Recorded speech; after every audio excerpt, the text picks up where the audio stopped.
Como decía, el hacer este seminario de feminismo y empoderamiento es para celebrar que me han devuelto una página, no sé por qué, no sé qué hice para que la cerraran y no sé qué he hecho para que me la abran. Eso crea una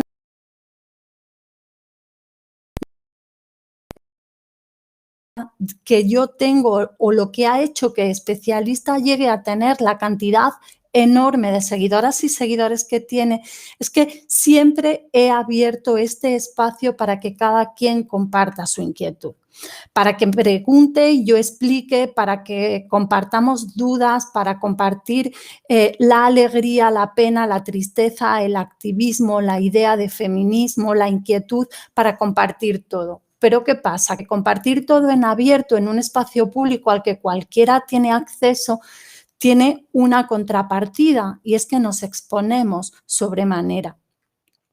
Yo, desde el primer momento, consciente de que María Martín se estaba exponiendo y no estaba muy segura de querer exponerme, oculté mi nombre durante bastante tiempo bajo esa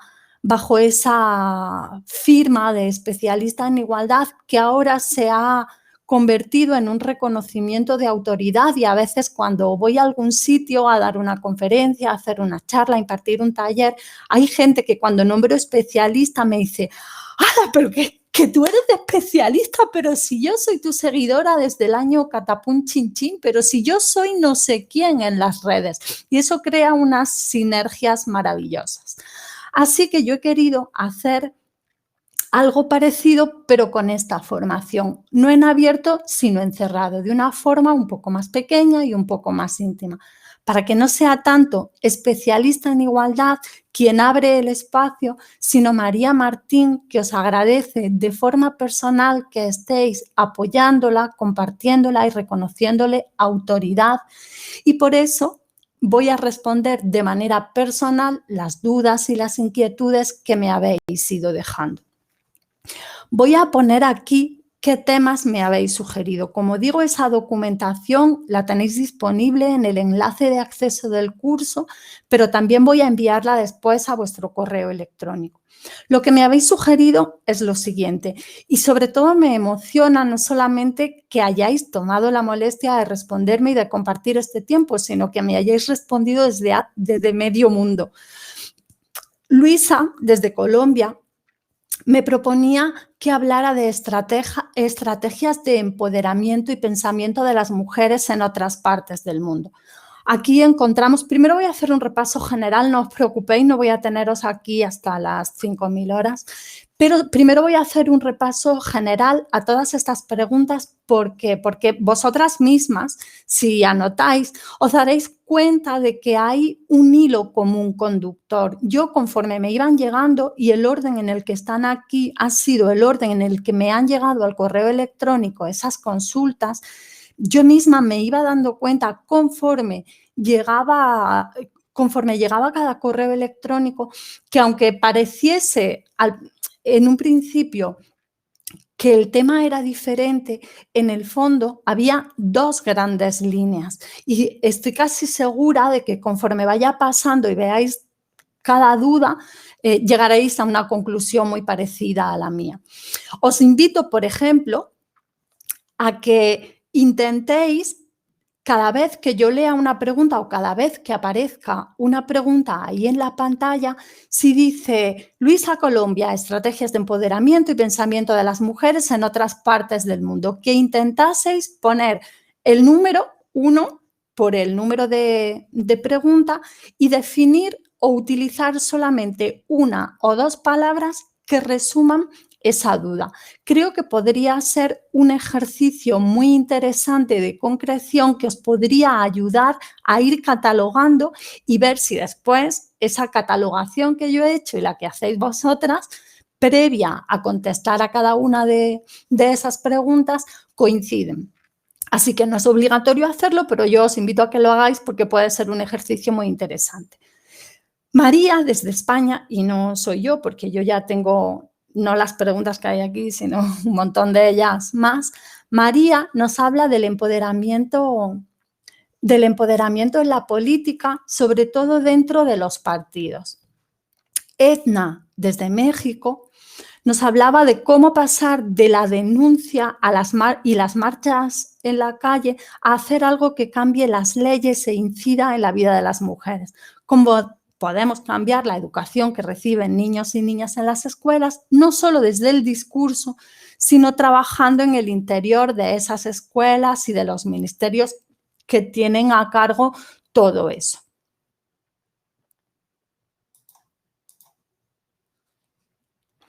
Más temas que habéis sugerido. Yo espero que se vea, si no ya digo que tenéis el documento. Elena desde España pedía consejos para que las feministas podamos tomar las redes, herramientas y pautas para hacer frente a amenazas machunas, como por ejemplo las que se hicieron efectivas y consiguieron el cierre de mi página, o como por ejemplo quien un día de buena mañana o de buena noche, porque yo lo encontré por la mañana, se enteró de dónde vivía y encontré el portal de mi casa lleno de pegatinas de Stop Feminazis. ¿Os imagináis el miedo que yo pude pasar con eso? O sea, cuando tú sabes que alguien sabe quién eres, cuando tú no has dicho tu nombre y tú te escondes detrás de ese especialista en igualdad y de pronto llegas a tu buzón que no sabes si es el vecino del tercero, del cuarto, del quinto, si han venido desde la Conchinchina y está loco y te está esperando en la puerta. Pues bien, ¿qué podemos hacer en común para hacer frente a esas amenazas que a veces no solo son amenazas? Y también os pedí algún consejo para empezar a escribir cada una en nuestro blog con enfoque de género y piensa que cuantas más seamos por las redes, pues mejor. Sara desde México, fijaos que ya habíamos visto Colombia, Venezuela, ahora estamos en México. Nos planteaba hablar de autoexigencia en las mujeres por cumplir con la igualdad cuando nos exigimos demasiado a nosotras y a nuestro alrededor, pero no ya por ese deber ser de la mujer perfecta, sino algo que a mí siempre me ha interesado mucho, cómo trasladamos ese deber ser que el patriarcado enfoca hacia un tipo determinado de mujer, cómo nos deshacemos de eso a nivel personal, pero lo trasladamos al activismo exigiéndonos demasiado como activistas. Bueno, pues Sara lo planteaba desde México, no soy la única que se lo plantea, me alegro de saberlo, y también quería que hablara del feminismo en contexto de violencia extrema, y en realidad en México esa violencia extrema se está sufriendo día a día. Patricia, que es brasileña en Uruguay, nos hablaba de cómo apoyar a las mujeres víctimas de cualquier violencia después de la denuncia. Ya dice que acaba de denunciar y ella entiende, por ejemplo, que la familia de su marido apoya a su marido, pero ¿quién la entiende a ella? ¿Quién la cuida a ella? La familia de su marido cuida a su marido. La familia del maltratador normalmente se cierra alrededor del maltratador, pero ella se siente muy sola y ella me pedía estrategias de autocuidado para poder cuidarse, quererse y protegerse a sí misma después de haber salido de la violencia. Alejandra desde Colombia me decía que cómo se puede desde cada rincón del mundo seguir unidas y empoderadas haciendo lo que más nos gusta, luchar por nuestros derechos como mujeres. También quería que hablara del impacto psicológico y social que genera la violencia de género y cómo desde cada profesión proponer soluciones para mitigar ese impacto de la violencia. Nadia desde México me hablaba de alianzas entre mujeres, pero también del desencuentro entre mujeres. Roxana de la reinvención de nuevos cánones de belleza que se disfrazan de salud, como el culto al yin o la gordofobia. También pedía que hablara de sororidad y del impacto del arte como herramienta de denuncia en temas de injusticia, violencia y sexualidad libre. Un solo hombre ha acudido al llamamiento para hablar de esto, Eduardo, que además me ha mandado un correo hace un rato para decirme que no podía venir. Pues bien, Eduardo me preguntaba si yo consideraba, desde mi formación de jurista, que los piropos en la vía pública sí podrían considerarse un delito de acuerdo a la ley española. Ana de Venezuela me decía que le gustaría que hablara de la soledad de quienes decidimos defender nuestros derechos en forma militante, de cómo nos convertimos en una especie de parias señaladas, objeto de bromas u objeto de ninguneo. Y también de cómo la violencia machista a veces sale de un contexto de pareja en el que hay violencia de género, en el que la violencia física quizá no continúa, no hay amenaza, hay un divorcio y, bueno, la violencia física no continúa, la violencia psicológica no continúa, pero sí que se producen situaciones de violencia, por ejemplo, económica o a través del control de la descendencia. Yo tengo un hijo, yo tengo una hija, intento hacerte la vida muy difícil a través del niño y de la niña, aunque no sea exactamente de una forma que se pueda entender como violencia de acuerdo a la legislación de cada país. También me pedían, Isabel desde España, que hablara del proceso de empoderamiento, Sonia de feminismo y religión, también en España, Berta de lenguaje inclusivo y vientres de alquiler, Ana Lucía en Honduras, sobre qué hacer con un violento si estás en una relación violenta de la que por algún motivo no puedes salir en ese momento. Y a mí esto me parece importantísimo, porque a veces queremos empujar a las mujeres a que salgan de una situación violenta, pero el salir es solamente el paso uno, hay muchísimo después y hay que hacérselo saber y hay que esperar a que sea su momento, salvo que sea cuestión de vida y muerte, porque entonces hay que cogerla y sacarla de ahí. Pero si no es cuestión realmente de vida o muerte, hay que dejar que ella sea quien lo decida, porque también necesita su propio espacio y su propio proceso de empoderamiento, aunque sea mínimo, para salir de la violencia.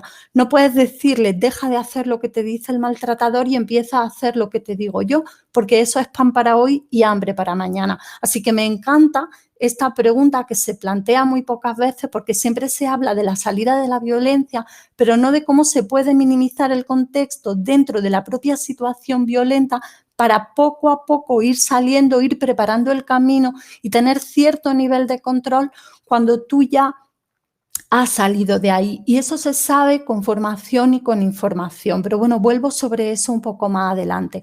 Voy así de rápido porque vamos a volver sobre todo. Solamente quiero que tengáis en la cabeza el contexto general de todas las dudas, ya quedan muy pocas, para que veáis por qué he decidido hablar de lo que voy a hablar en el orden en el que voy a hacerlo. Alguien que no se identificaba por su nombre, pero que se llamaba Playa Medusa, como un blog que también se llama así, Playa Medusa, y que podéis buscar en internet, y que si no, yo os pasaré junto con la documentación en un correo electrónico todos los enlaces que yo conozco o que creo que pueden resultar muy interesantes para responder cada una de las preguntas. Dejaré las preguntas y algunos enlaces de formación e información feminista que ya está en las redes sobre cada uno de estos temas para ampliar y no volveros locas a todas esta mañana. Bueno, pues desde Playa Medusa me hablaba de otra forma, de algo que ya se ha preguntado, pero de otra manera. Cómo hacer que la energía feminista se concentre en lugar de disgregarse en múltiples frentes que pueden llegar incluso a ser opuestos entre sí. También me hacía una cantidad enorme de preguntas muy concretas que no sé si me va a dar tiempo de concretar, como dónde estamos las feministas en español y qué podemos hacer para empujar juntas, si el feminismo de la diferencia actual, y quiere que le haga un buen resumen de la cuestión sobre los debates feministas de la maternidad. Claro, yo puedo hacer un resumen, pero que sea bueno o sea malo ya no tengo que decirlo yo. Y también repetía una inquietud sobre cómo podemos unirnos las blogueras feministas en español, aparte de, bueno, siendo ese primer consejo que dejé en las redes y que ha sido solo el primero de otros muchos y la base de un curso que habrá dentro de unos cuantos meses, porque todavía no está ni medianamente montado, sobre cómo empoderarnos a través de los blogs. Hacer una cartografía podría ser una solución, pero también hay otras. Por último, Y estas son las 4 preguntas que faltan de las 20 preguntas que han llegado, de las 100 y pico personas que me han escrito. Muchas decidieron no preguntar nada, otras tenían tanto que preguntar que no sabían por qué decidirse. Otras, como Eva, nos han dejado aquí un testamento que os invito a que leáis, porque si no nos vamos a pasar todo el día. Amalia nos proponía o me proponía que diera mi opinión sobre los vientres de alquiler, y así lo haré. Rita, sobre el tipo de colaboración que tenemos que establecer con los hombres para avanzar en la igualdad, que también me parece muy interesante, ¿no? La posición de los hombres en el movimiento feminista y también la posición de los hombres en la lucha por la consecución de la igualdad entre nosotras y ellos, o entre ellos y nosotras. Y Eva, aunque parece que la pregunta es muy larga, en realidad su interés está en la transexualidad, aunque ella no lo pone en contexto. Ella dice que entiende que las personas somos libres o deberíamos ser libres en derecho, lo que incluye libertad en la sexualidad y en la identidad, y también en la elección del cambio de genitales. Pero a ella le preocupa algo que le preocupa a otras muchas mujeres, y que la propia preocupación o el tener esas dudas, que pueden ser fruto del desconocimiento, cuando se trasladan al espacio público, cuando se trasladan a las redes sociales, cuando se hablan en determinados colectivos, automáticamente te ponen una etiqueta de transfoba. Y no es exactamente lo mismo criticarlo, no estar de acuerdo o estar en contra, que poner el debate sobre la mesa. Y a mí me parece un debate muy interesante el por qué la transexualidad solamente se asume, y muy levemente también hay que decirlo, a nivel social, cuando el transexual o la transexual adoptan un rol que ya está establecido por el sistema. Si se hacen, vamos a decirlo así, aunque sé que la terminología posiblemente no sea adecuada, pero no sé cuál es la correcta, me perdonáis, si se convierten en una mujer-mujer o en un hombre-hombre de acuerdo al canon patriarcal.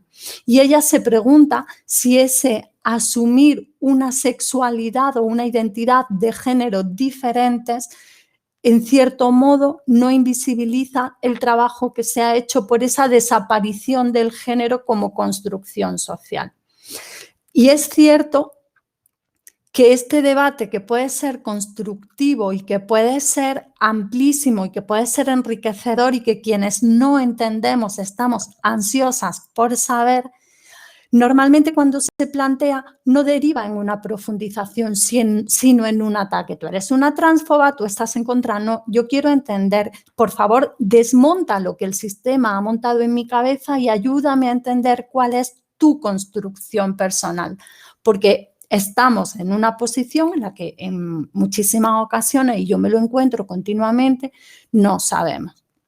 Y por último, Beatriz me dejaba algo que a mí me parece interesante a morir. Yo no sé si sabéis que yo hace unos años hice un estudio sobre la diferencia que hay entre el mensaje feminista, es decir, entre lo que decimos y lo que se entiende de nuestro mensaje en 3 niveles. Por el público en general, sin formación en género de ningún tipo, o sea, por cualquiera que lo oiga, a quien tú preguntes por la calle. Lo que se entiende o lo que se dice de lo que decimos las feministas cuando se traslada a las redes sociales. Tú das una conferencia, la gente que va entiende una cosa, tú vas a una conferencia, el periodista o la periodista que está allí lo que cuenta a veces no tiene que ver absolutamente nada y le da un enfoque que tú te mueres, y aunque ponga tus palabras textuales, todo el contexto del artículo hace que te lleves las manos a la cabeza. Y por último, cómo desde la política se asumen solamente determinadas frases o determinados eslóganes del movimiento feminista para utilizarlos, vamos a decir, a su favor, para manipularnos en cierto sentido. Así que Beatriz lo que plantea es que ¿qué quieren decir qué quieren decir realmente las palabras empoderamiento y sororidad? ¿Qué son? Porque ella ve hablar de empoderamiento a mujeres con actitudes muy patriarcales, como, pues yo qué sé, la polémica que puede haber con los trajes de la Pedroche. Para quienes no sois de España, os diré que es una presentadora de un canal de televisión privado de España que se ha hecho famosa porque en la gala de Nochevieja, cuando se dan las campanadas, pues ella aparece con vestidos semitransparentes, que siempre genera mucha polémica, y ella dice que es porque está muy empoderada y ella usa su cuerpo, porque si los hombres si se admite que los hombres usen la imagen de las mujeres para generar dinero, pues porque ella no va a usar su imagen para generar dinero. Y eso dice que es empoderamiento. Entonces, claro, eso choca, porque dice, yo empoderarme es que yo tengo que ir con un modelito así y esto cómo va, ¿no? Y también porque a veces cuando se habla de sororidad se habla en un contexto que produce cierta reticencia, porque da la sensación de que impone exigencia, y eso creo que todas lo hemos vivido en nuestras carnes. A mí, por ejemplo, por decir algo, en nombre de la sororidad se me ha pedido que imparta formación gratis. Entonces, yo considero que no me pueden pedir en nombre de la sororidad lo mismo que me pide el patriarcado, que es que de mi trabajo a cambio de nada. Yo puedo hacer formación gratis si quiero, pero no porque me la exija. Así que estas han sido todas las preguntas. Como veis, han sido bastantes. Son todas muy interesantes. Estoy viendo que nadie ha hecho el ejercicio de decir, pues resumo en una palabra cada una de esas propuestas, con lo cual, como yo sí lo he hecho, pues vamos a pasar justamente a eso. Porque son 20 preguntas, son un montón de trabajo, y a ver por dónde le metemos mano para no estar aquí hasta el siglo X, iba a decir hasta el siglo XIX, no, el siglo XIX creo que es en el que estamos cuando hablamos de estos temas, para no estar aquí hasta el siglo XXII. Bueno, pues yo lo que he hecho es que he pensado que estaba dando un taller presencial, y ¿cómo habría trabajado yo esto en un taller presencial? Pues habría puesto cada pregunta en una cartulina en la pared, o habría dado un montón de post-it, cada post-it con una etiqueta, con un hashtag, como en las redes sociales, y os habría dicho, bueno, pues ahora id poniéndome etiquetas en cada una de las preguntas, que en cierto modo es lo que os pedía que hicierais. Pues bien, la primera pregunta de Luisa podía tener... sé que ahora no la estáis viendo, pero ya hablaba de estrategias de empoderamiento, de pensamiento, de otras mujeres. Yo a esa parte del pensamiento de otras mujeres y de las estrategias y de qué podemos hacer en las redes sociales, pues no solamente le pondría la etiqueta de empoderamiento, sino que también le pondría la etiqueta, pues, de redes sociales, de genealogía. Si miráis todas estas etiquetas, se pueden dividir, aunque parezca también que hay muchas, pero a cada una de las preguntas se le pueden poner varias, pero en realidad hay dos espacios muy bien definidos. Cosas que tienen que ver con el empoderamiento, o preguntas que tienen que ver con el empoderamiento, con su concepto, con el proceso de empoderamiento, con las estrategias que podemos utilizar y los diferentes espacios en los que el empoderamiento se puede manifestar, como la política, las redes sociales, el hogar. Y otras preguntas tienen que ver con el desempoderamiento.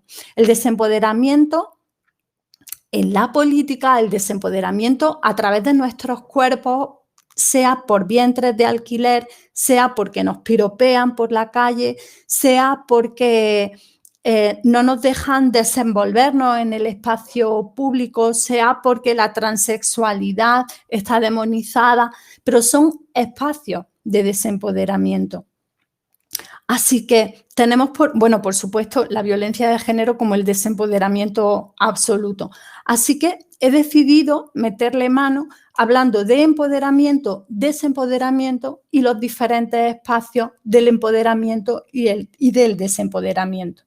Así que lo que voy a hacer a partir de ahora y hasta que terminemos a las 1:30, como mucho, va a ser, en primer lugar, aunque la pregunta era la última, dejar claras determinadas definiciones que me parecen muy importantes, porque plantea la cuestión de base, y es: las feministas, cuando hablamos de algo, ¿le estamos dando a la palabra el mismo contenido?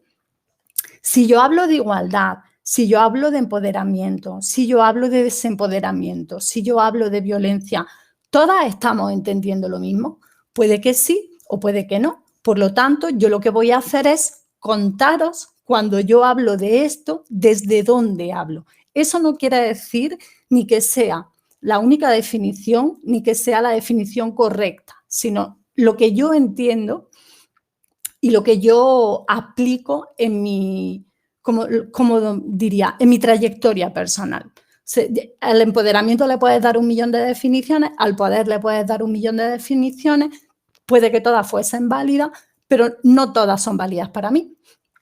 Por lo tanto, yo lo que voy a hacer aquí es decir cuáles son las definiciones que son válidas para mí y de ellas es de las que voy a hablar, porque yo no soy capaz de hablar desde otro lugar.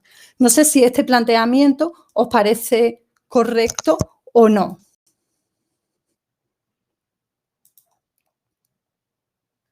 A ver, díganme algo y yo mientras bebo agüita.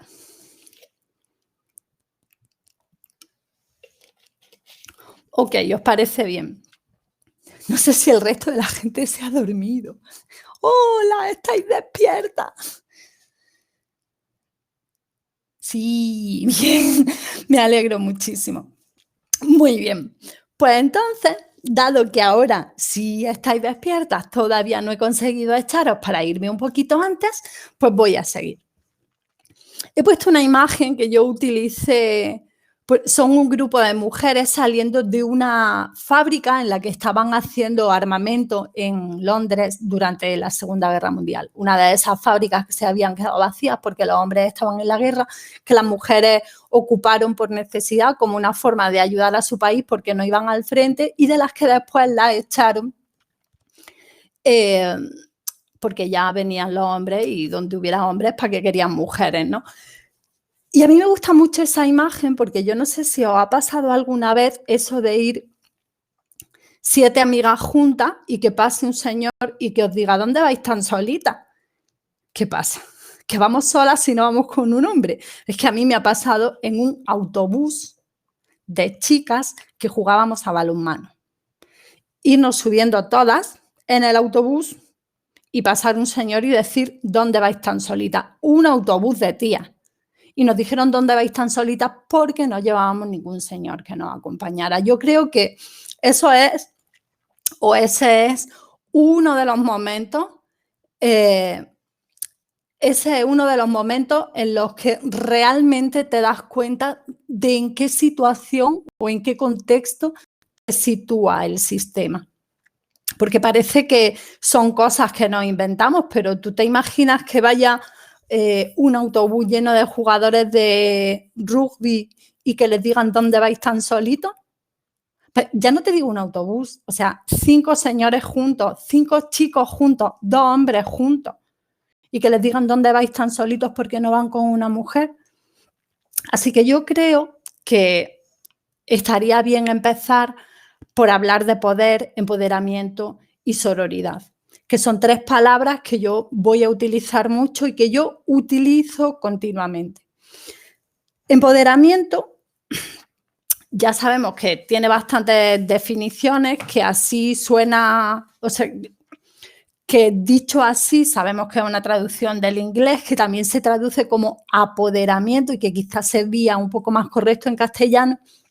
Pero lo que está claro es una cosa, y es que si hablas de empoderamiento, lo primero que te viene a la cabeza es la palabra poder. Yo soy súper fan de los diccionarios. Y claro, yo mi diccionario de referencia, por ahí lo tengo, no sé si cuando antes enchufé el despacho así muy malamente se vio mi diccionario de referencia, el María Moliner.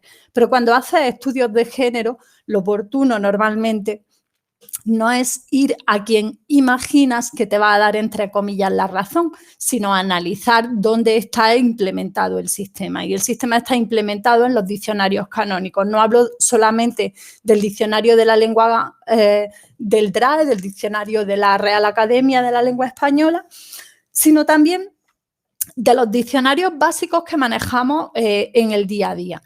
Y algunas de las que estáis por aquí, que sois alumnas mías ya, conocéis este diccionario. Además, me lo llevo siempre a todas las conferencias y voy tirando de él. Lo tengo desde que tenía 10, no sé, 9 o 10 años. Lo tengo desde el cole. Pero es que me parece tan interesante Entonces, cuando tú buscas poder, esto es un diccionario de sinónimos y antónimos, no te da la definición, sino que te pone en el contexto del poder, y a mí eso me parece apasionante.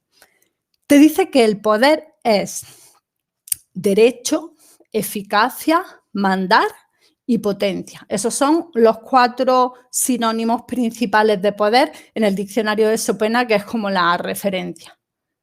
Bueno, pues siempre, si ves una definición, pues te vas a la primera de ellas para ver o ampliar. Dices, bueno, solamente 4 sinónimos es poco. Si lo primero de poder es derecho, yo me voy a derecho y a ver. Bueno, pues derecho, según el diccionario, es la facultad natural del hombre, no del ser humano, no de las personas, no de mujeres y hombres, no. Derecho es la facultad natural del hombre para hacer legítimamente lo que conduce a los fines de su vida.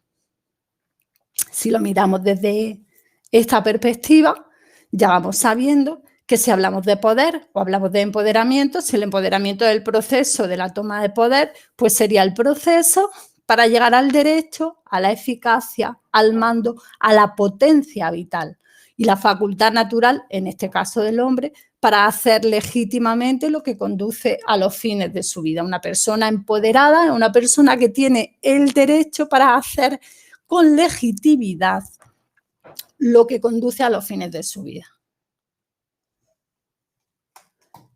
Si hablas de poder y en esa definición dice derecho y cuando vas a derecho dice hombre, pues yo lo primero que me pregunto es, ¿qué dirán las redes sociales de quién tiene el poder? Pues yo no sé si veis bien esa imagen. Tú dices, yo puse poder en el buscador y os invito a que lo hagáis como ejercicio. Si ahora podéis abrir una página aparte y buscar poder en vuestro buscador, sea Google, sea Bing, sea lo que sea, iros a imágenes y poned poder o poner poderoso o poderosa incluso, porque yo pongo poderosa y me siguen saliendo señores. Solamente aparecían hombres en esa imagen. Aquí está como un poco por detrás, pero no aparece ni una sola imagen de una mujer cuando tú dices poder. No sé el resultado que a vosotras os dará, pero a mí me parece muy interesante.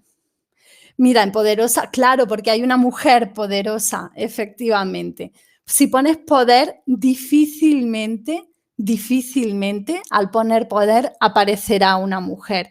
Y eso si no habéis utilizado la ventana de incógnito, porque normalmente nuestras búsquedas, como tenemos intereses feministas, están un poco tergiversadas porque como buscamos muchas cosas de mujeres, el buscador tiende a ponernos las mujeres delante. O sea que si en nuestro caso ya llevaríamos ventaja porque aparecería antes, ni te digo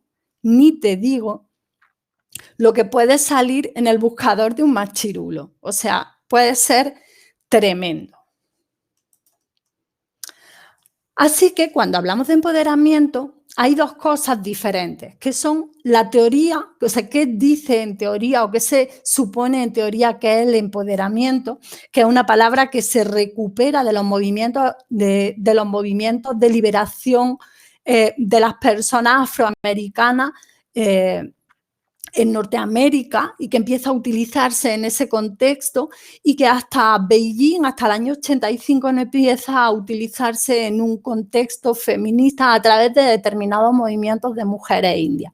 Pues bien, se refiere al aumento y a la participación de las mujeres en los procesos de toma de decisiones y de acceso al poder.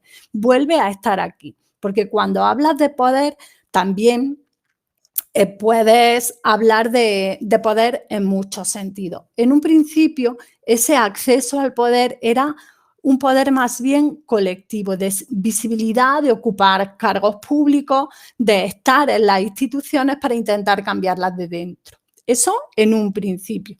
Con el paso de los años, en teoría, el empoderamiento ha tomado una nueva dimensión de toma de conciencia también del poder individual. Porque el poder no solamente tiene que estar hacia afuera, sino que tiene que enfocarse hacia adentro. Por eso, la práctica del empoderamiento va muchísimo más allá de lo que pueda decir cualquier teoría.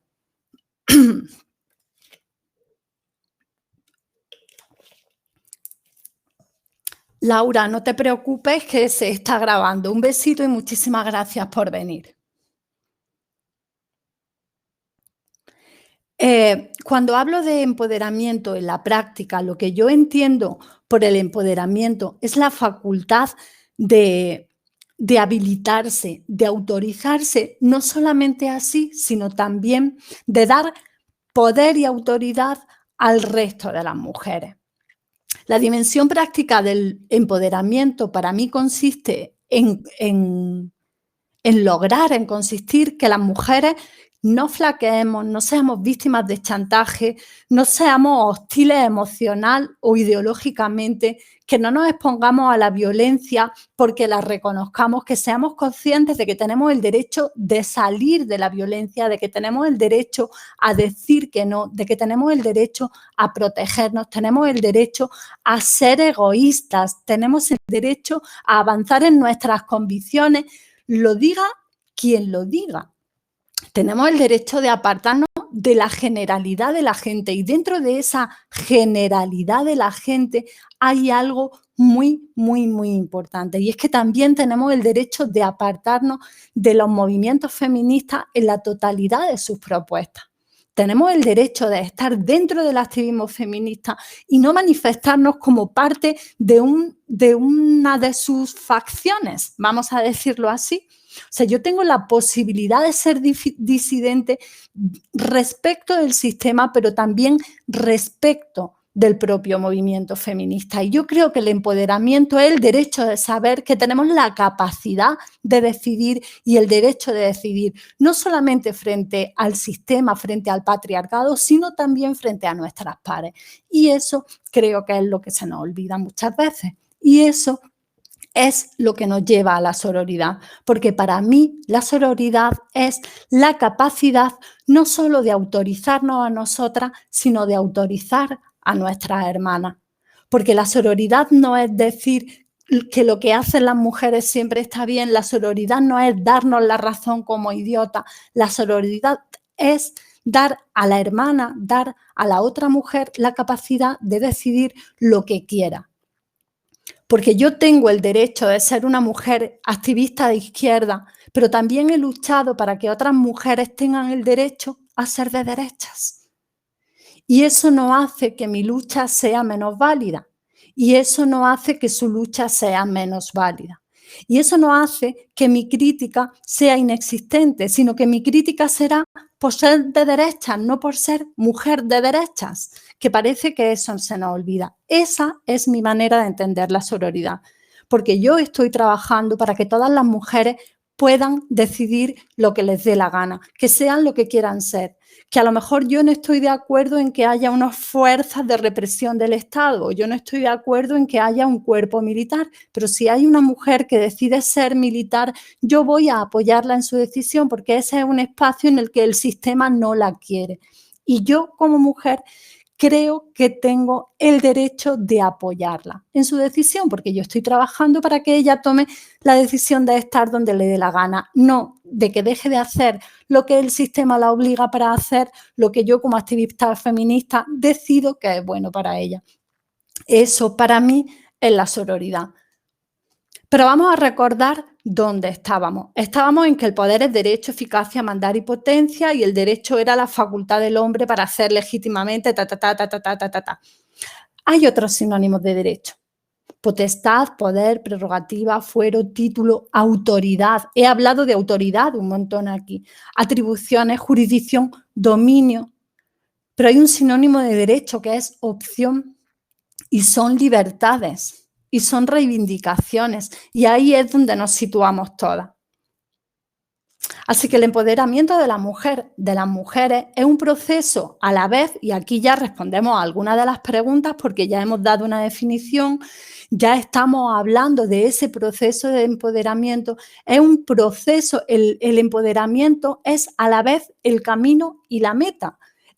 El empoderamiento es el proceso por el que vas tomando conciencia de tus derechos, por el que vas aprendiendo, por el que tomas la decisión de cuidarte tú y cuidar al colectivo, porque cuando el colectivo crece, tú creces, porque cuando tu compañera es más fuerte, tú eres más fuerte, y te autoriza a hacer cosas y autoriza a tus compañeras a hacer cosas. Así que el empoderamiento sería como la igualdad, camino y punto de llegada. Ese punto de llegada de la igualdad está muy lejos, ese punto de llegada del empoderamiento posiblemente no llegue nunca. Puede que nos resulte difícil, pero hemos hablado de autoridad. Y en autoridad también es muy curioso lo que aparece, porque la única autoridad que aparece en la imagen cuando yo la puse era una autoridad que, en cierto modo, la única mujer que aparecía era una mujer, pero era una mujer que estaba haciendo o estaba ejerciendo la autoridad patriarcal. No había, no sé si vosotras lo ponéis, lo que aparecería, pero a mí me resultó muy interesante, porque es verdad que apareció una mujer, aparecía bastante arriba, en la segunda fila de imágenes, pero era una mujer desempeñando un poder patriarcal. Pero el poder del empoderamiento no es un poder sobre otras personas, el poder del empoderamiento es un poder sobre nosotras mismas y un poder que nos autoriza a hacer de manera libre y eligiendo entre determinadas opciones, opciones que nosotras también decidimos. Por lo tanto, el empoderamiento es un proceso porque no somos excepciones que confirman la regla patriarcal, porque tenemos una genealogía, aunque se nos haya ocultado, porque el feminismo redunda en un beneficio personal y común, y el empoderarnos, el tomar el poder, el asumirnos como feministas, el no tener que sufrir esa soledad por ser feminista, el saber que aunque en tu espacio tú estés sola, tú no estás sola porque tus compañeras te están apoyando, eso te da poder a ti dentro del espacio en el que estás sola, pero también nos da poder a todas, porque sabemos que tenemos, vamos a llamarlo así, infiltrada en todos los espacios. Y el feminismo deriva en el empoderamiento porque supone un plus de experiencia, de conocimiento, de vínculos sociales, afectivos, de valoración y de autoestima. Lo que tenemos que conseguir es que a través de la sororidad no sea el propio espacio feminista el que limita tus vínculos sociales y afectivos, el que te desvalora y el que te rebaja la autoestima. Porque yo sé que esto está muy mal decirlo, pero esto pasa y yo me lo encuentro una y otra vez. Es muy raro que en un taller, que en una charla, que en una conferencia, cuando se hace una parte y se deja hablar en público, no se acerque una compañera y te diga, sí, pero es que a mí me han hecho mis compañeras feministas lo que no me ha hecho ningún machista, sea hombre o mujer. Me han ninguneado, me han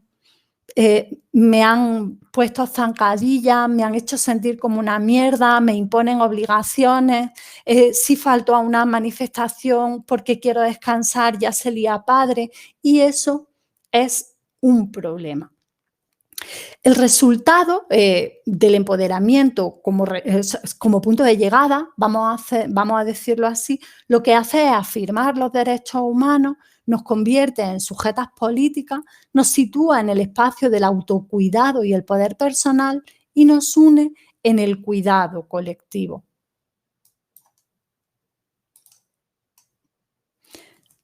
Decíamos que había dos partes muy bien diferenciadas, la que hablaba de empoderamiento y la que hablaba de desempoderamiento. Pues bien, ¿cómo nos afecta? Eva, un besito, veo que te vas. Os pasaré la grabación cuando termine. ¿Cómo afecta el desempoderamiento? El desempoderamiento hace que perdamos la capacidad de decidir y en el mejor de los casos nos reduce al espacio de la reacción.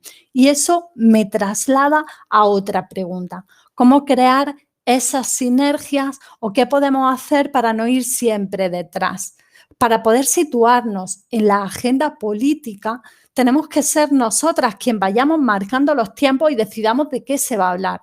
No puede ser que un machista de mierda llegue a ministro de Justicia y decida que se va a hacer una ley que va a prohibir el aborto. Y entonces, sí.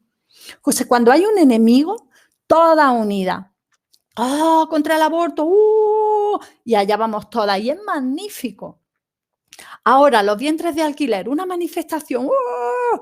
El sistema ha decidido que va a colonizar la última parte de nuestro cuerpo que parecía que quedaba sagrada de acuerdo a su propia concepción de la feminidad. Y ahora resulta que los vientres de alquiler son lo más. O sea, el sistema está que lo peta. Ya tenemos derecho a llevar burka, tenemos derecho a ser puta y tenemos derecho a, si somos pobres, vender nuestro vientre. Porque no me imagino yo a ninguna señora que esté en la lista Forbes vendiendo su vientre altruistamente, porque no me lo creo. Entonces, el desempoderamiento afecta porque hace que el movimiento feminista, que es fuerte, que no es que no esté unido, sino que es diverso y en su diversidad está su riqueza. ¿Qué pasa? Pues que cada una tenemos objetivos diferentes. A mí no me gustan las mismas series que le gustan a Pilar y a lo mejor no me gusta bailar lo mismo que le gusta bailar a Sonia. Pero al final tenemos un objetivo común como feministas y es que seamos cada vez más libres, más iguales y tengamos más capacidad de decidir. Vale, pues si estamos de acuerdo en eso, vamos a ir poniendo en común, vamos a poner en la agenda pública y no nos vamos a poner de manifiesto solamente cuando el sistema decide que nos va a atacar. Tenemos que tener la capacidad no de reaccionar una y otra vez, sino de ser proactiva, de unirnos para nuestros propios fines comunes y no solo de unirnos para ir en contra del sistema. ¿Cómo podemos hacer eso? Eso lo podemos hacer a través de un montón de estrategias que vamos a ver enseguida. Pero el desempoderamiento, además de hacernos perder la capacidad de decidir y limitarnos al espacio de la reacción, hace que perdamos legitimidad política. Y nuestras necesidades siempre son secundarias. Entonces, por eso vemos que nos dicen, bueno, sí, pero ahora el aborto no es el tema del que hay que hablar, porque es que con la crisis que tenemos, sí, la violencia es tremenda, pero primero vamos a hablar de las líneas rojas para la moción de censura y ya si eso después hablamos del Pacto de Estado contra la Violencia y cuando se sientan a hablar de él, pues no asignan ni un euro. O sea, es que no se les ocurre ni siquiera decir, bueno, pues este año no nos subáis el sueldo, que ya lo tenemos bastante alto, y aunque sea esa minucia para la violencia de género, no.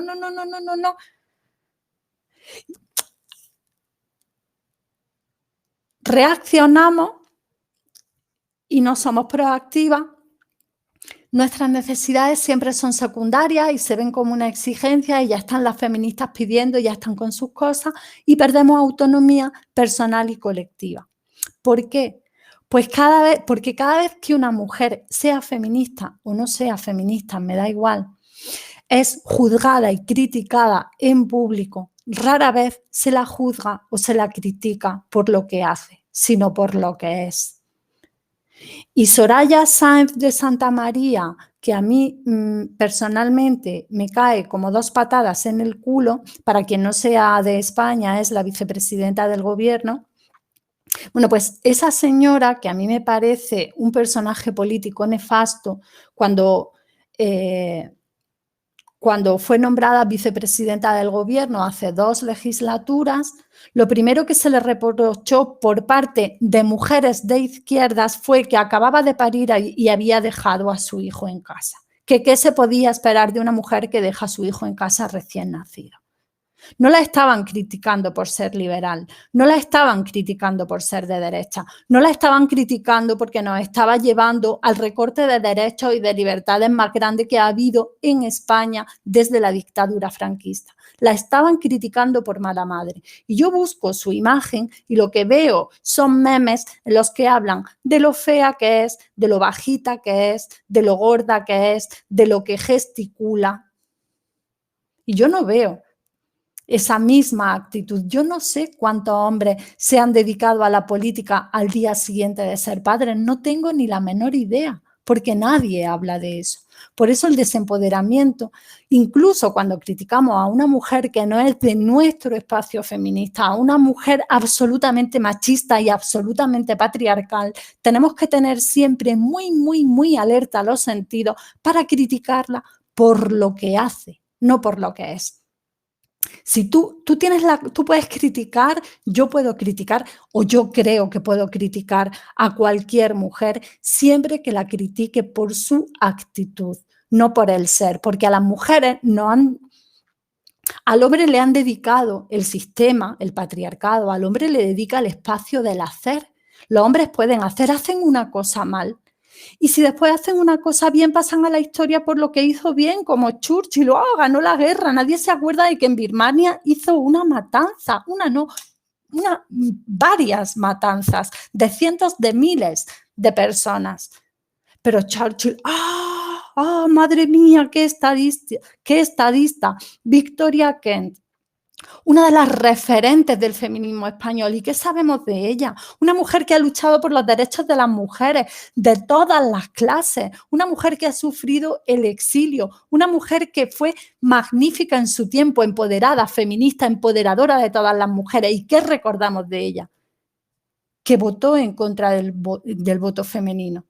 Eso es lo que sabemos de Victoria Kent. Ha pasado a la historia por su error y no por su acierto, porque las mujeres estamos en el espacio del ser y los hombres están en el espacio del hacer. Y el hacer se puede cambiar y lo que se hace bien modifica a lo que se hace mal, pero el ser es inmutable. El ser no cambia. Somos mujeres y somos mujeres para los restos de la vida.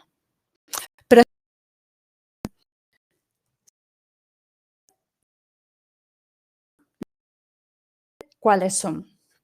Pues los antónimos de poder son deber, obligación, imperativo, compromiso, empeño, necesidad, exigencia, servicio, incumbencia y cometido. Ahora que mañana viene el Día de la Madre, ¿sois capaces de enlazar la palabra madre con alguna de esas otras palabras? Una sociedad que nos sitúa en el espacio del antónimo del poder.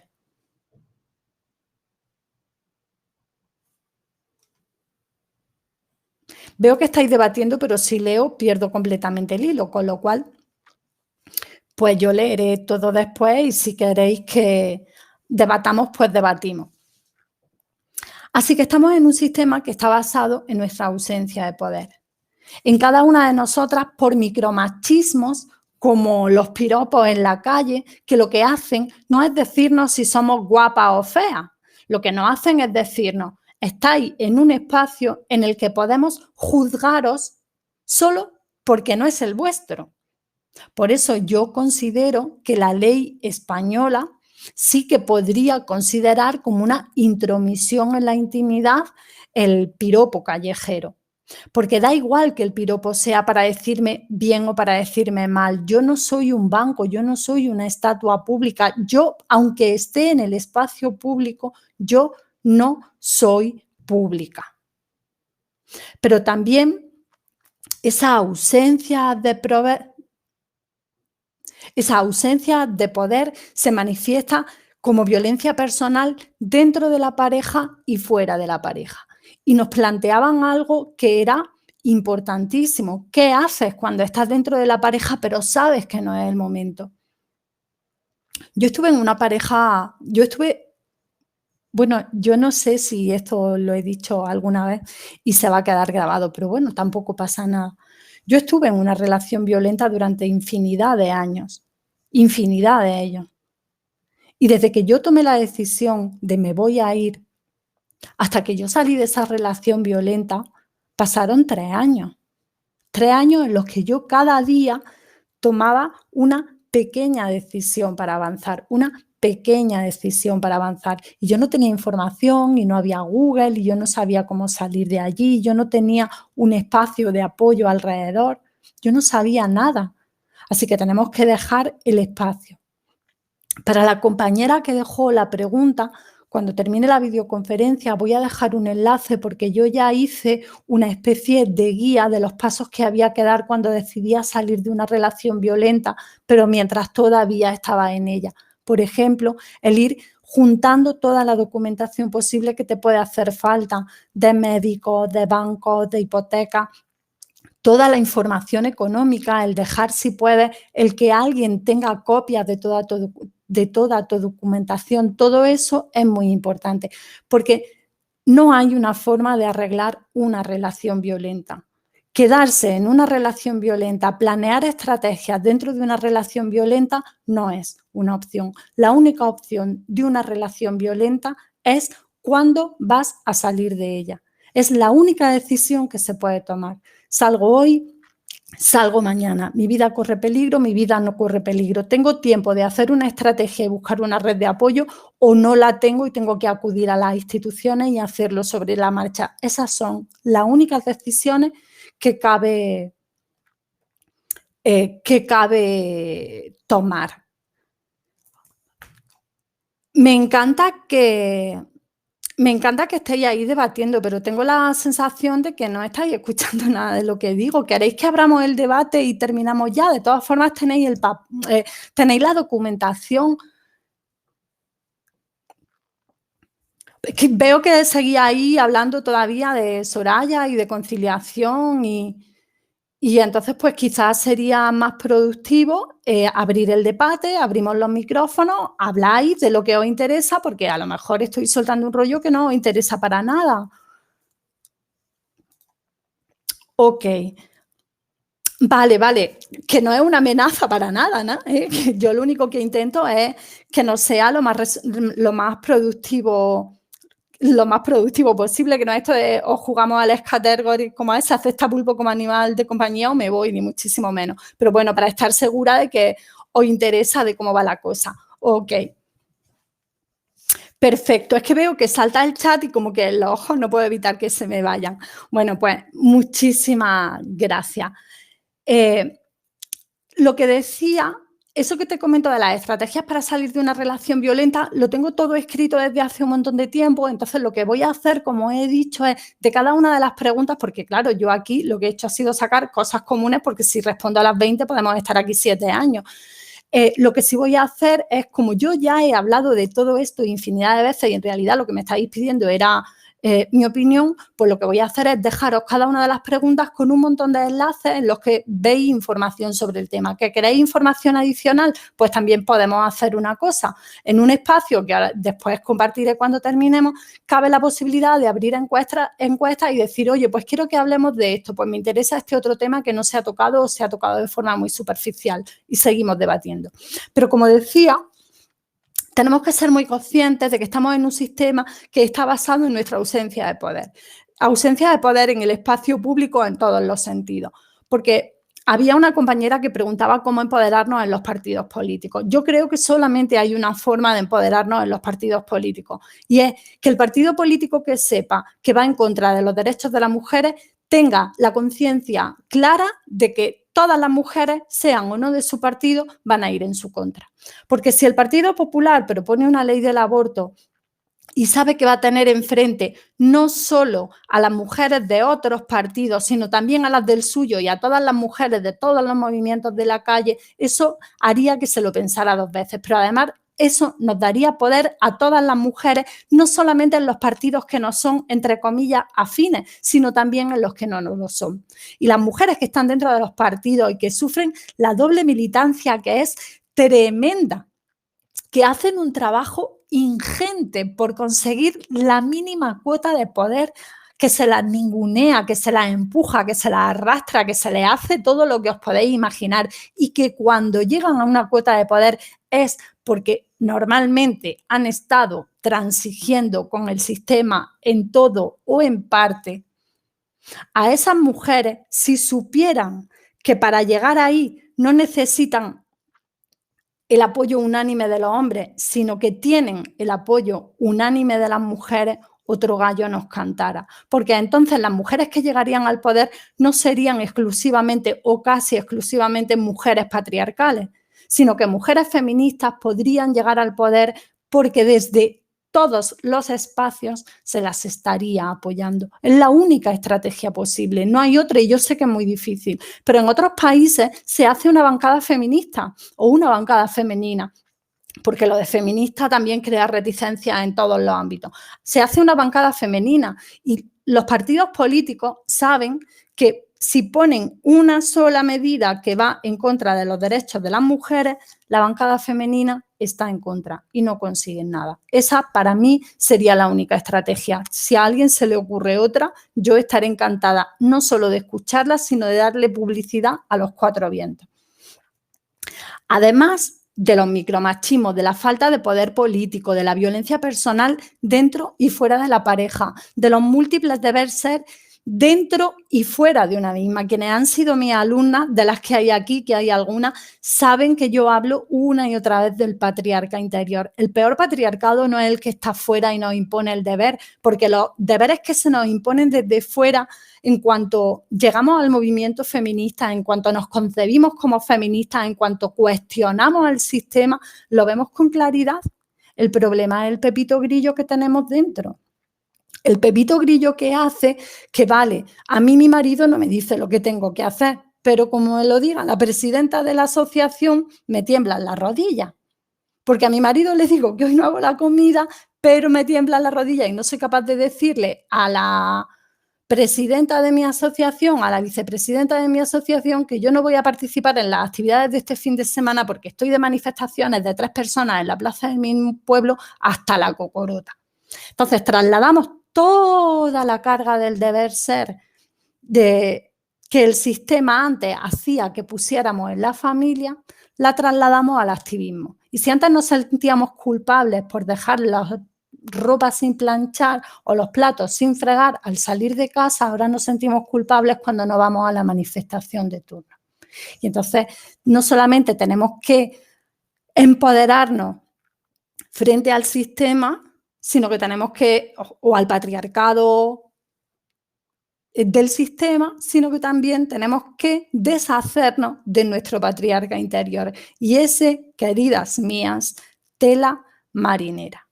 Pero además tenemos que hacer frente a soledades personales y colectivas, porque cuando nos manifestamos como feministas, tenemos multitud de frentes abiertos y no es desde que te ataquen por la calle, desde que te insulten, a que te conviertan en el chiste de la oficina y aunque no hagas caso, eso te va minando la moral.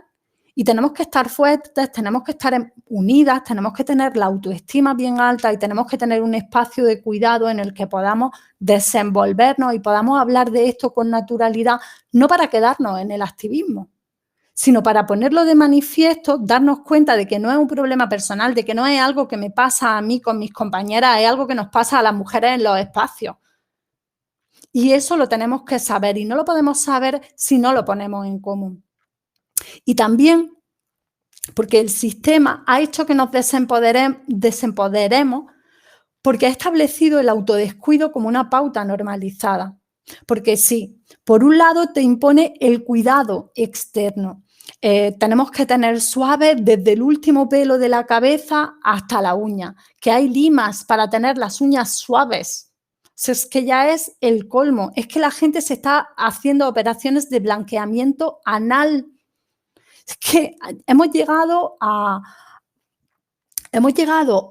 unos extremos de cuidado externo, a un engaño de, es que hay que estar sanas, pero tú buscas comida sana, cómo hacer dieta para perder kilos en 5 días. Y a mí eso me parece bastante fuerte. Entonces, el autodescuido del que hablo no es un autodescuido físico, sino el autodescuido de nosotras mismas, de nuestras necesidades, de nuestros deseos. Yo en los talleres, y os invito a que hagáis la reflexión, siempre pregunto, ¿cuáles son las 5 cosas que más te gusta hacer y que se pueden hacer de una forma normal? Si lo que más te gusta hacer es ir a la luna, pues posiblemente no puedas hacerlo una vez a la semana. Pero si lo que te gusta es sentarte 5 minutos y dibujar, ¿desde cuándo no dibujas? Si tienes claro que tienes que caminar un poco más, ¿cuántas veces has puesto la excusa de no tengo tiempo para no hacer una tabla de 5 minutos de ejercicio? No para adelgazar, sino porque necesitas tener unos músculos fuertes que sustenten tus huesos cuando llegues a determinada edad, por ejemplo la mía, que voy a cumplir casi 50. Pero además el sistema nos desempodera a todas a través del colectivo, porque no hay ausencias de mensajes claros desde los estados, pues por ejemplo, como decíamos antes, contra la violencia de género, porque los partidos políticos usan y manipulan el discurso feminista y son feministas cuando les interesa, y entonces en cuanto dice algo, yo cómo voy a ser feminista si tengo 22 ministras, ya tienes 22 ministras más machistas que tú, para eso tampoco hace falta.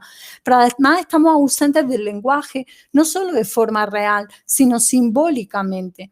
No solamente no se nos nombra porque la Academia de la Lengua dice que no se nos tiene que nombrar porque cuando se habla de hombres nosotras estamos ahí, si ellos lo dicen debería de ser, pero no es, sino también simbólicamente. Ya habéis visto que están dando una definición de poder y hablan de hombre. O sea, ya no es solamente que tú digas que el masculino incluye a todo el mundo, es que cuando estás creando realidades, las crea solo desde el punto de vista masculino y me aniquila simbólicamente. Y además mi genealogía no la conozco.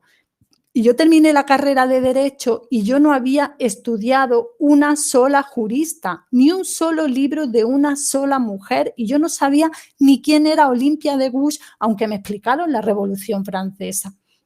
Pero además tenemos una mercantilización no solamente simbólica, en el sentido de que nuestro cuerpo se utiliza para vender de todo, desde cerveza hasta preservativos, que dices, coño, si vas a vender preservativos, pues pon a un tío por lo menos. No, para vender preservativos ponen a una tía, para vender cerveza ponen a una tía, para vender perfume ponen a una tía, para vender jamón ponen a una tía, para vender neumáticos ponen a una tía. Y ahora ya no solamente es esa mercantilización simbólica, sino la mercantilización real. Ahora resulta que ser puta es un derecho y que vender nuestros vientres es un derecho, porque en realidad lo que estamos haciendo no es solamente alquilar el vientre, es vendernos nosotras mismas durante unos determinados meses en los que no se puede hacer otra cosa. Y desde luego no solamente no estamos vendiendo, se está desempoderando al colectivo de mujeres, porque se dice las mujeres,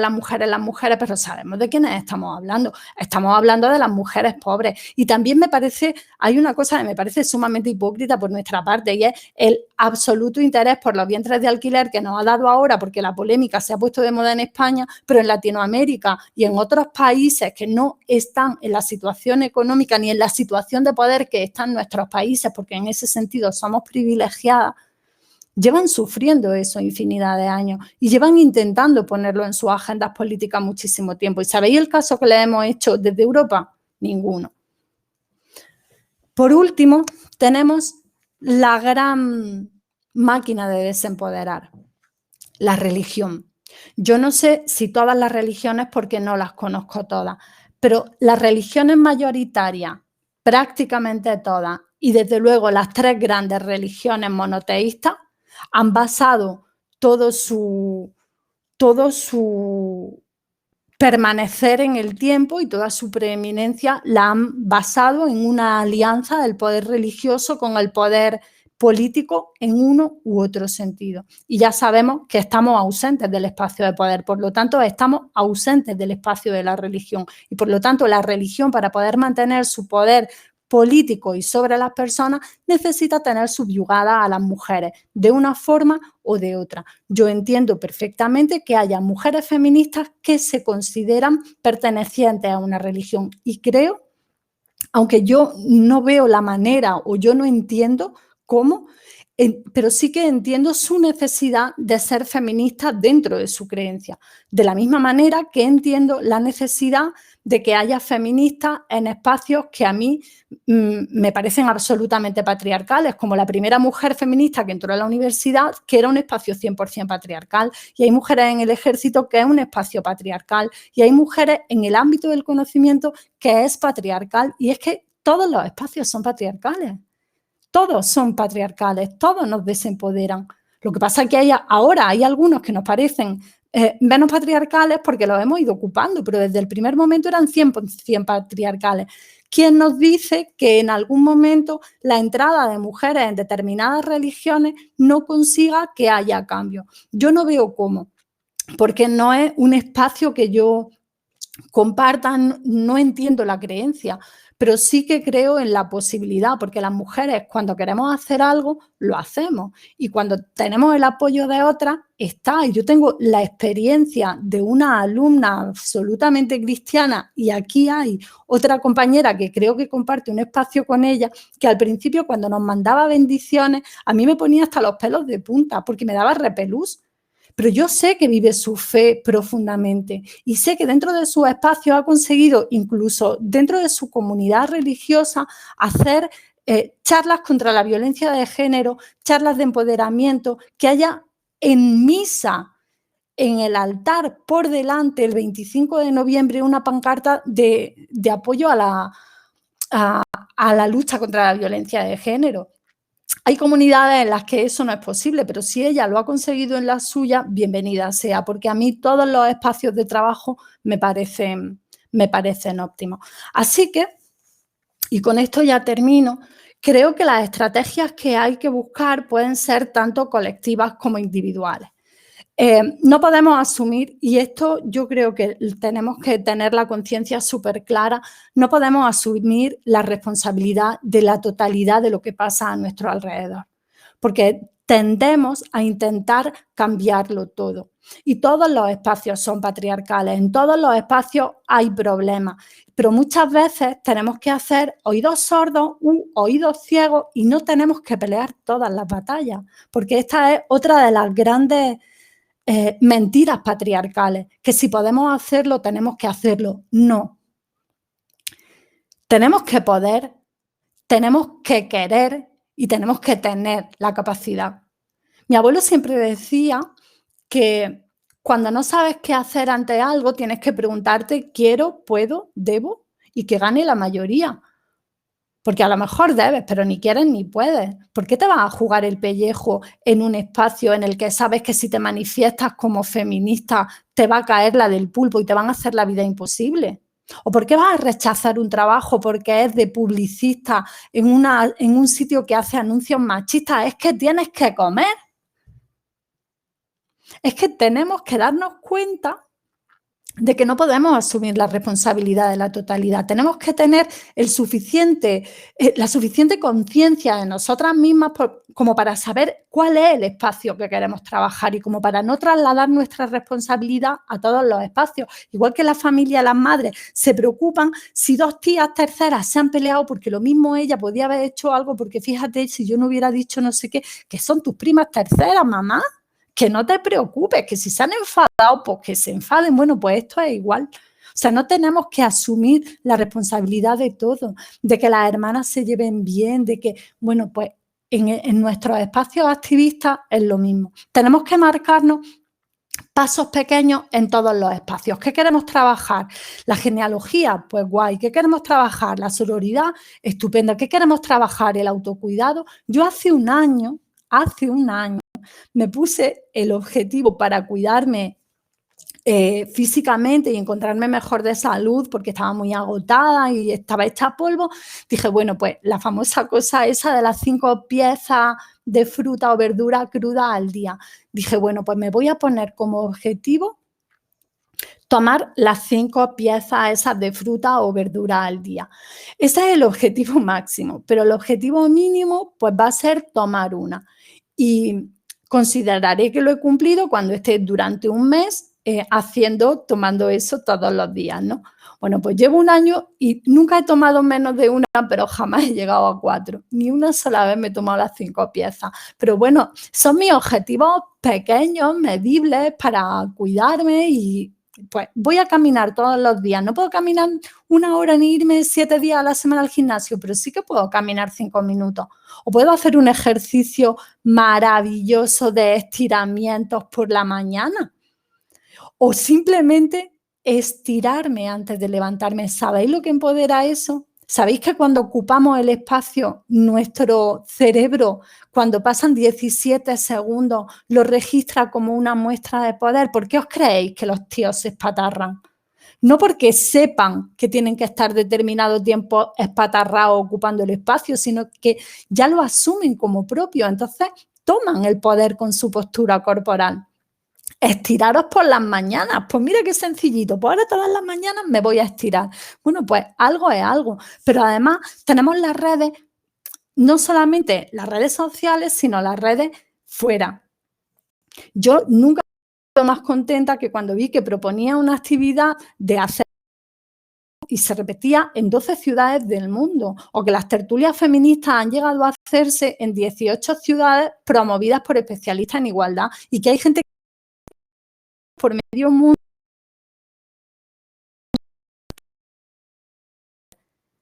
Y yo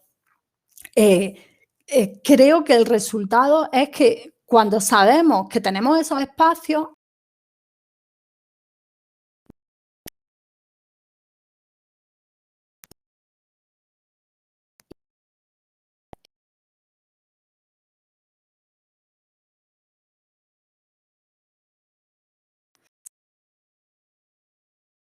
que yo no es porque yo soy una copiona, que me ata a las que estuvieron antes y que va a tirar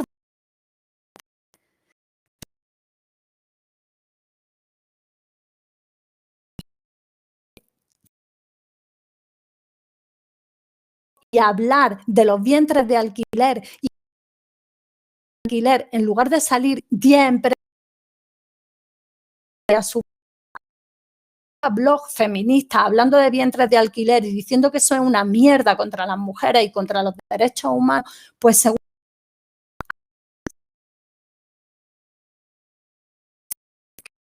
nuestro tiempo de descanso y nuestro dinero en trasladarnos a Madrid sistema.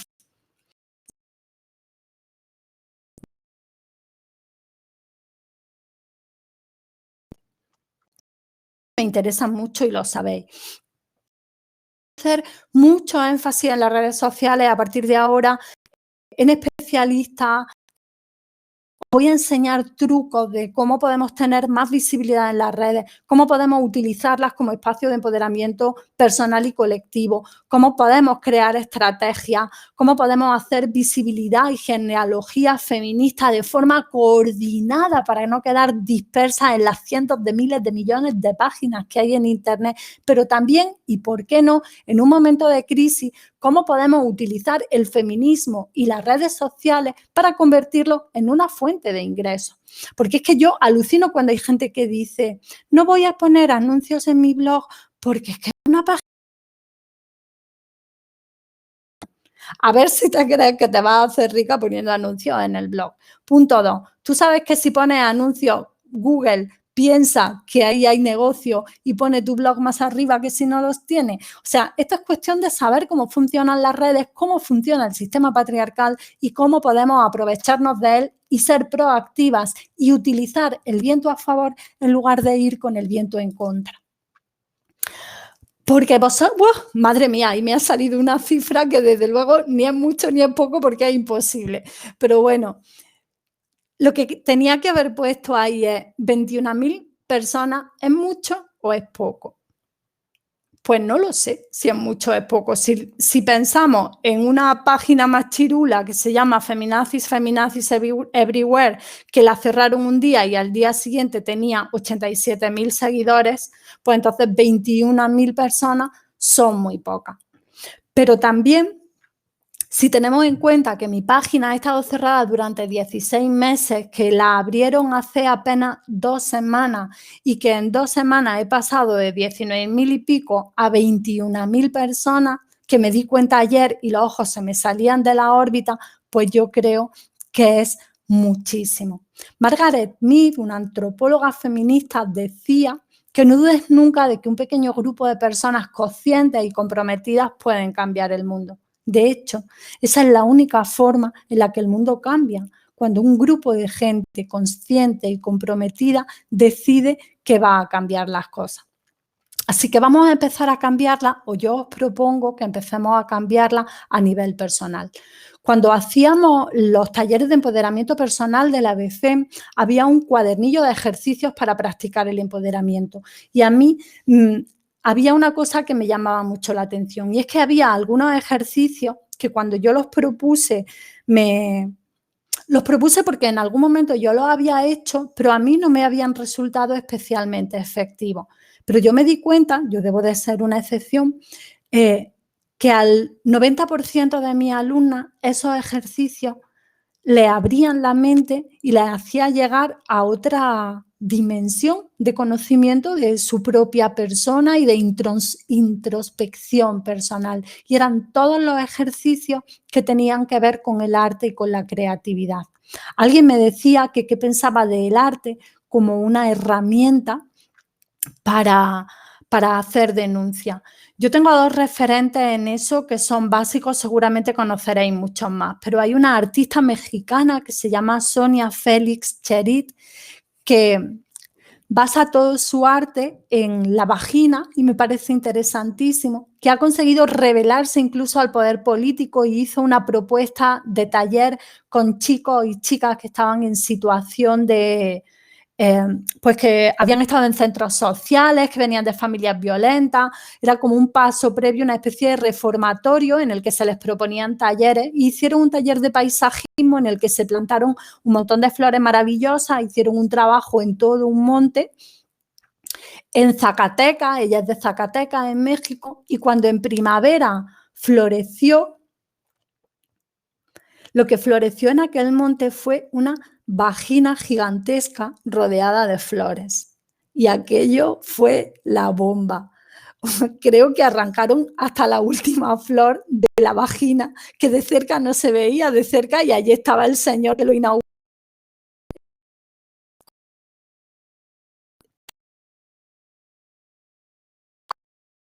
De lejos, eh, de cerca ves el árbol y ya de lejos ves la inmensidad, ¿no? Pues esto igual, de cerca no se veía pueblo, toda la ciudad estaba viendo aquel pedazo de vagina que el señor estaba inaugurando con tanta pompa. Bueno, pues yo creo, también hay otra chica colombiana y residente en Venezuela o venezolana y residente en Colombia, ahora no sé decir, que hace arte callejero, hace grafitis, pinta murales, una artistaza maravillosa que se llama Natalia Astuaca, así que os invito a que la veáis en Facebook, que para mí es un referente. Por supuesto, habrá cientos de otras miles, pero no las he apuntado y estas son las que me vienen a la cabeza porque me encanta lo que hacen. Entonces, yo me di cuenta de que eso que a nivel colectivo no se hace tanto, a nivel íntimo, tiene un poder fantástico. El dibujar tu río de la vida, el representar con imágenes, el buscar fotos de toda tu vida y hacer un collage con ellas, el poner en un taller a la gente a pintar en el suelo y ver cómo cada una pinta a una mujer diferente y qué distintas.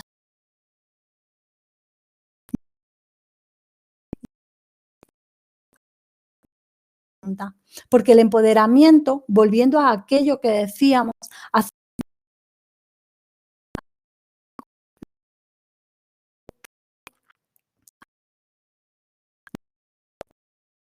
imperativo, compromiso, empeño, necesidad, exigencia, servicio, incumbencia y cometido a ser personal. Y eso es estar empoderado. Saber que cada cosa que te pasa a nivel personal no solamente es personal, sino que es política. Y como es política, influye en la sociedad. Y como influye en la capacidad de cambiarla, es posible que si estamos en pie, quietas y damos un paso,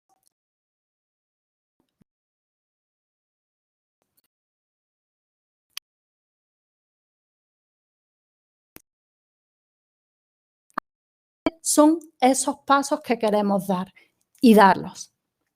Así que yo os invito a algo, os parece una tontería, pero que a mí me hace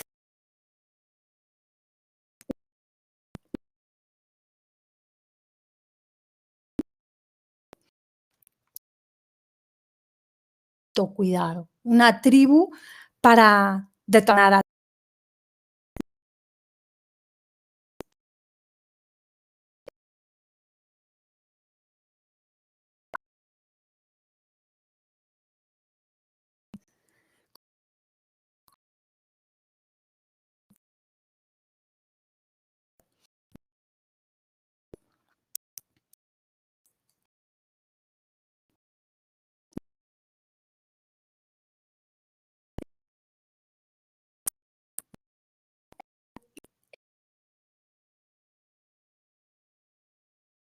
mujeres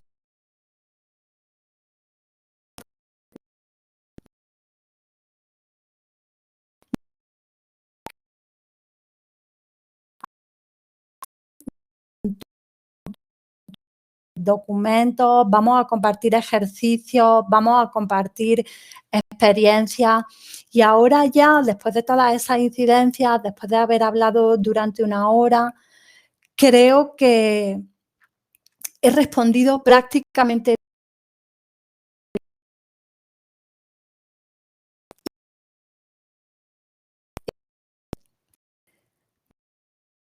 que abrierais vuestros micrófonos y que si queréis decir algo, si queréis participar, si queréis comentar, que vayáis contando y que mientras tanto a mí me dé tiempo de leer lo que habéis puesto, por si me habéis dejado alguna pregunta que no he visto porque no he podido leer todo.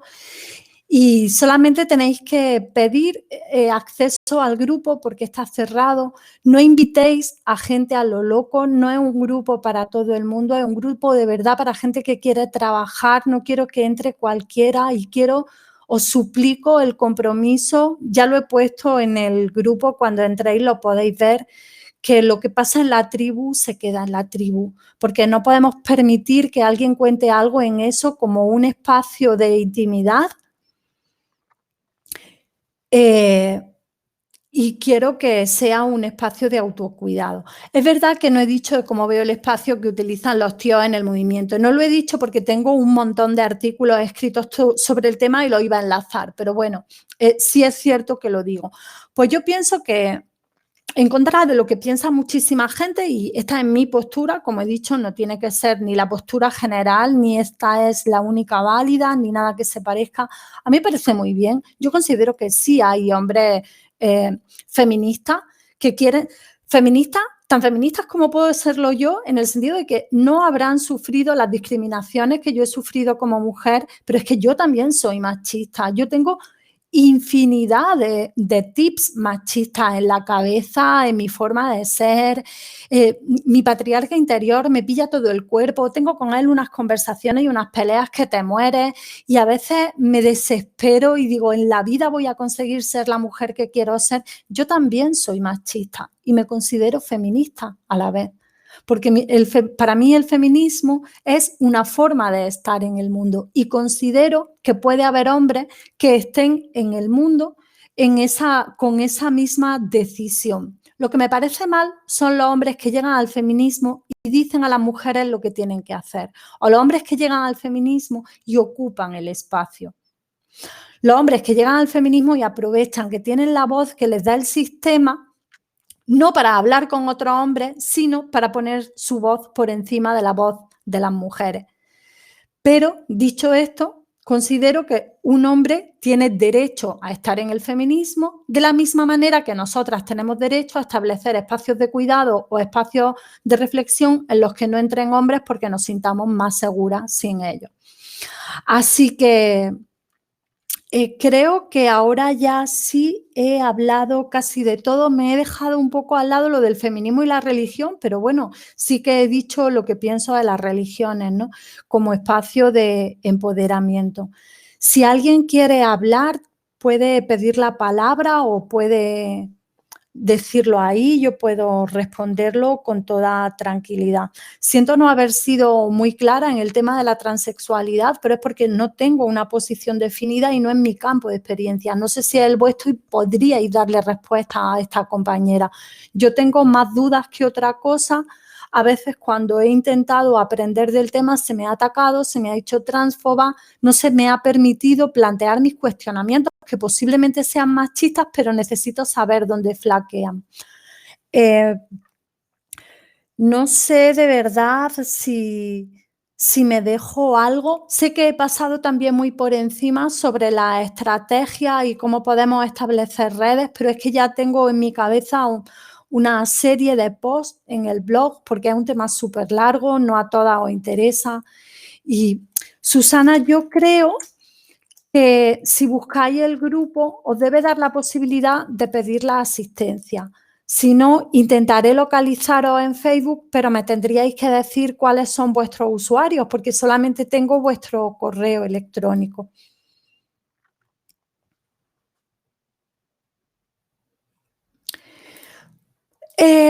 Yo creo que la simple presencia de los hombres en los espacios feministas, eh, presencia silente, vamos a decirlo así, una manifestación de mujeres en las que hay hombres que no se empeñan en ser los primeros en la pancarta ni en decidir lo que hay que poner en ella, a mí me parece muy importante. Me parece muy importante que los congéneres masculinos vean que hay hombres que se identifican y que no tienen miedo del feminismo y que saben que el feminismo no les va a morder y que están ahí apoyándolo. Pero si esperamos a domesticar al patriarca interior, entonces en 100 años todo el mundo calvo y aquí no podría hablar ni siquiera yo y mirar qué lanzada estoy hablando de todo, de lo que sé y de lo que no sé. Porque desde mi visión feminista del mundo yo me considero en el derecho a opinar de todo, pero no a sentar cátedra sobre todo. Así que ay, Elena, qué bien. Bueno, seguramente habrá más y seguramente en septiembre podamos retomar la formación online de la EBFEM, que ha estado muy parada por problemas de salud, y yo quiero retomarlo todo y especialista ha llegado en un momento, ha vuelto en un momento estupendo. Parece que Facebook sabía cuando lo necesitaba. Yo he aprendido muchísimo y que estuviera cerrado ha sido un aprendizaje enorme porque a ratos me he sentido muy abandonada, muy sola, muy dejada. Me ha enfadado mucho que no estuvierais todo el día diciéndome, ¡ay, pobre, que se ha quedado sin especialista! Pues al principio reconozco que también me dolió mucho porque dije, han cerrado especialistas y se han enterado 10. Pero me parece muy interesante que yo haya podido reflexionar sobre todo eso y que haya gente que aún así, después de 16 meses, ha dedicado una mañana de sábado a escucharme, que eso sí que es algo que me parece absolutamente mágico. Así que eh, muchísimas gracias por haber venido. Intentaré buscar la forma de haceros llegar todo el material.